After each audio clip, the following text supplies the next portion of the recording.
first StarCraft II match of the World Cyber Games 2013 Game Festival in China.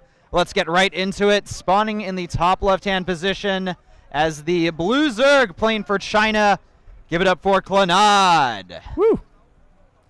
Woo! I mean, clannad, basic opening here, but bottom right corner there from Germany, the first seed is going to be HasuObs. And that's going to be the 9 pylon. No proxies, unfortunately. Oh, I know you wanted to see the proxies. But having the pylon placed in this position near the ramp, it does imply that he wants to go for a gateway expansion opening instead of for the forge. So fair enough. You know, both very common openings nowadays. I have to say, Zerg players probably prefer to see the forge opening. It's just there's less variables really for them to worry about and to deal with. Well, we do got a spawning pool going down. Pretty normal timing if you're not going to go for that expansion, I want to say. So it looks like we might actually have a bit more of a faster opening here from clannad. But HasuObs, as you said, there's the gateway, and he's going to throw out that scouting probe. And you know, he did go for a slightly faster pool. Okay. And he wants to go for a little bit of aggression, obviously, behind this. But with the gateway opening, I don't think HasuObs is going to really have to worry about it too much. And with the scouting probe, I mean, he's going to see what's up. He's going to instantly look in that base. He'll see the eggs. He'll see the pool timing as well. And I'm like, oh, okay. Well, you want to be aggressive. That's fine with me. I'm going to go ahead, you know, make a zealot. 6 Zerglings already underway for clannad. And as soon as HasuObs scouts that spawning pool, he's going to know what's going on. Yeah, but as you did say, he does have a gateway. It wasn't a forge fast expand by any means. So with that knowledge under his belt, he should be able to deal with any kind of early aggression, at least keep them at bay, and a little bit of a dance going on at the expansion. We do have the minerals banked up, and it looks like one Zergling will split off from the pack, so that probe is already paying off in dividends. Indeed it is. The probe scout, I am really happy that HasuObs decided to not play completely blind and just assume something about his opponent. And when you play against the Chinese, they've traditionally known to be a little bit cheesier, and especially if you're unknown, then, I mean, and you're up against HasuObs. Yeah. Why not go for the cheese? Why not try to catch him off guard? HasuObs may actually end up losing this pylon, though. Well, I don't think one Zealot is actually going to be able to do really too much about this. 2 probes there to back him up, but now it's going to be a little bit of a wild goose chase off into the minerals. Now, with that Zealot down there, we don't have a sentry up for any kind of force field, so those Zerglings at this point could go right through. Yeah, and unfortunately for HasuObs, that pylon being destroyed has supply blocked him. With some good micro, clannad could end up killing off the Zealot. He indeed gets that. And not the greatest start for HasuObs. I have to say that clannad's got to be pretty happy with this trade. Back at home, we also got the gas now just going up, and the second hatchery for the expansion is about to pop as well. So we're down to the 3 Zerglings, and yeah, they have no chance up against that Stalker as well as the Mothership course, so they are going to be forced back. They also did not get any kind of scouting information about the base. All he does know at this point is that he does have Stalkers, does have gateways, and he did see the expansion going down, but if we had anything hidden in the back, for example. Yeah, that's a really good point you actually bring up, Forecourt Jester. He doesn't have anything to really scout inside HasuObs' base. He doesn't know if he went for fast 2 gas. And hold on a second. We're seeing a lot of Zerglings on the way. 10 more, yeah. 10 more Zerglings. I imagine we're going to see some Zergling speed quite soon as well. These could be made just to kind of try to deal with that Stalker. And he is continuing the drone production behind it. So looks like he just wants to make sure he's extra safe against anything that HasuObs would throw his way. Well, the drones are coming out pretty hard as well there from clannad, so he's going to be in a good economic position. And as you can see, kind of in the bottom corners, we also got 2 Overlords. So at one point, I suspect that he will just try to throw one in there, grab that scouting information he needs. But with that expansion, he also knew that HasuObs wasn't about to go throw any kind of big aggression. I mean, he's looking around for those pylons. There aren't any over in that side of the base. So he is fairly safe, and it looks like he's actually going to take a 3rd. Exactly. 3rd, going down. I like this. The Zerglings are scouting around the 3rd base just to make sure, hey, there's no weird proxies going around the area. No, we're going to see the Stargate follow-up from HasuObs. I'm a little concerned about that positioning of the Stargate because it is right next to that observer, Overlord. Well, he's observing, but he's not an observer. But yeah, the Overlord. All right, I'll take that save. Fair enough. Yeah, thanks. That's very nice. I like that one, Forecourt Jester. You can do that one. But I mean, in today's metagame, having the Stargate scouted, not the end of the world. You're going to still generally force the Spore Crawlers, and at the very least, he's going to know, and he's going to be forced to react to it. Well, how you use that Stargate is still, up to you, all up in the air. You could get Oracles if you want to go crazy. You could maybe build a few Phoenix, or you can actually get a few more than the average. Well, Phoenix Harass would do a little bit of a number on the drone line, but at the same time, it's not exactly massive amounts of damage. And scouting information is going to be coming the way of HasuObs, but he will notice there is going to be a third base. And again, we don't really have a huge amount of Zerglings on the board. We don't really have any kind of other higher tier units coming up as well. And there's that Overlord. He's seen better days, but he does see that Stargate, as I said. And he also notices the Chrono on the second Phoenix, so at least he knows there's going to be more than one.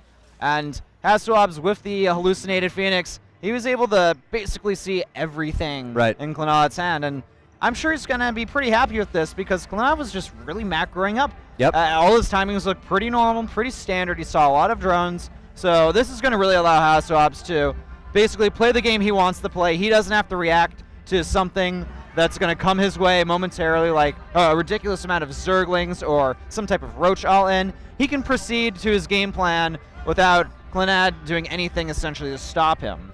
Well, you said this earlier, you're going to be forcing out a few of those Spore Crawlers, so you see a few of them now actually going down between the different bases. And more drones. We're up to 58 drones there for clannad, 48 compared to HasuObs. But HasuObs just seems like he's going a bit heavier in terms of the military at this point. I mean, he has that Stargate. Now he also has the Robobait down, although so far it is only just observers.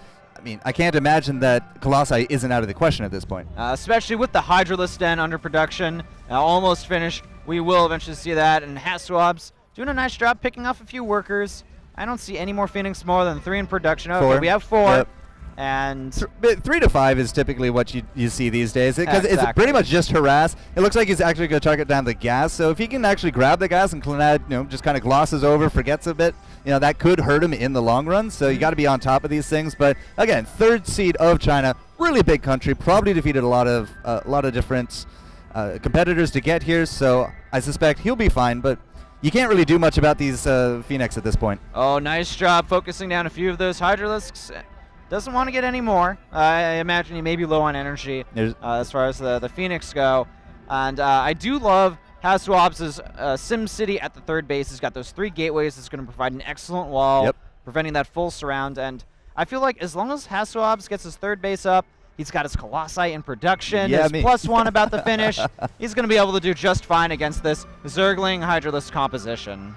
Yeah, and the Phoenix are just poking around, being a nuisance at this point. And any kind of minor advantage you can get is going to be better once you get into a lot of big team fights, a lot of big pressure, because you are going to be theoretically a little bit ahead when it comes to economy. But clannad does have a lot of probes under his belt, at least compared to HasuObs. He's thinned him out a little bit, but Zerg, Larva, and Jex, they have a lot of larvae to their control, especially with 3 different bases, a 4th now going down as well. Yes. Yeah, clannad, I am pretty enjoying his style a lot, what he's trying to do this game. The Hydra speed, it does seem to be a little bit late from him. That is a lot of units. Yeah, but beyond that, I mean, the trade-off is a lot of units. Oh no! The Colossus completely out of position! It's quite a shame that did go down, but here comes the Time Orb and the Guardian Shield. They're just try to deal with these Hydras, and instead there's a lot of blue units just streaming up to the fight here, and that Colossus could have been like the big turner at this. Just force field up, use the Colossi. I don't think he had the Thermal Lance up, and he didn't, but that is a big blow to HasuObs, at least for this early aggression, and now he might actually lose his 3rd. Absolutely, Forecourt Jester. This is not the position HasuObs wants to be in. The first Colossus being out of position was pretty much worst case scenario if a Zerg's going for such an aggressive move. And look, he's got his units kind of segmented off 2 different areas. Time warp. The Nexus, though, at the 3rd. It's sniped gone. Out. It's gone. Yep. I mean, as I said, he is in danger of doing that. We got a lot of blue units. Here comes the Phoenix as well, just trying to help pick him off. Thermal Lance is now done as well for the Colossi, so they're going to be just able to pick off a few of these Hydralisks, but basically, the Zerg are retreating and regrouping. That is a massive blue blob on our minimap. Well, HasuObs, he's going to have to kind of fall back, stabilize. His first priority in this position get that third base Yeah, back. he needs that Nexus. He needs the Nexus. If he's going to go up against 4 base, typically you want to be, as a Zerg, you want to be at least 1 ahead. So going on a 4-to-2 ratio, that is definitely disadvantageous for HasuObs. So he needs that third, needs to protect that a little bit better, has to be mindful as well of those Colossi. He cannot make that mistake again. Exactly. If he makes another mistake like that, I mean, game's over, basically. Another thing I want to point out, clannad, he went into the Spire tech. He's got some Corruptors on the way. Luckily, the Phoenix, they're going to spot them. And this is going to force HasuObs to try to deal with the Corruptors. The problem is, though, 10 of them are out. There's 2 Colossi. Yep. You do the math, man. So You're going to need more Colossi in order to deal with these. And a few of the Phoenix getting picked off as well. Just... The Phoenix served their purpose at this point. They had already done their harass. They already had multiple kills each. So losing that at this point, not so bad. Look at that supply difference. This could be a really bad position for HasuObs because those Colossi, as you said, 10-2, they're going to drop extremely quick. Force fields are out, but at this point, it doesn't matter. You just don't have the firepower as HasuObs. And we got in, we got the snipe, and now we're going to get out. And we might see more of this hit-and-run tactics come out from clannad. Oh, well, I mean, he did manage to get the Colossi and the Mothership Core, but the problem is the Stalkers, they did an excellent job with the force fields, and they're continuing to kind of force this Zerg force back. I feel like HasuObs' experience and ability to stay calm in a high-pressure situation is outweighing clannad's overall strategy.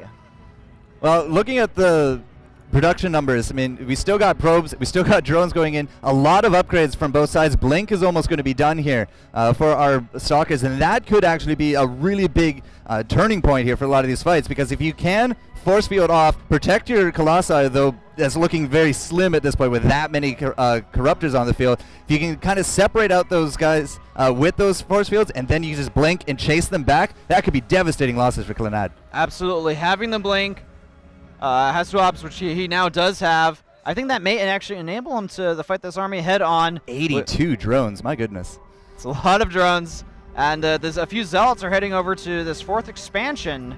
We're gonna have to see clannad do something about that. This may force his hand to do something a little bit hasty. I'm not sure if this is the best position to be attacking into.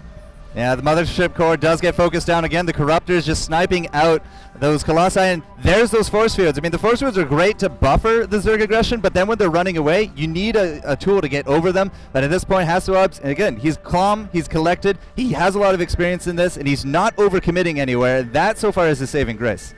But beside the little hiccup early game with losing that Colossus, we are seeing HasuObs handle his forces pretty well. So Colossus is going to fall quite quick, however.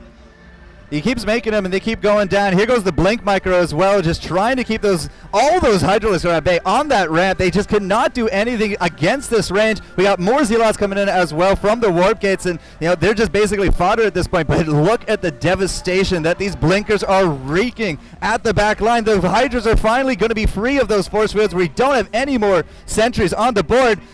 And clannad, I mean, he just had overwhelming numbers by the end of that.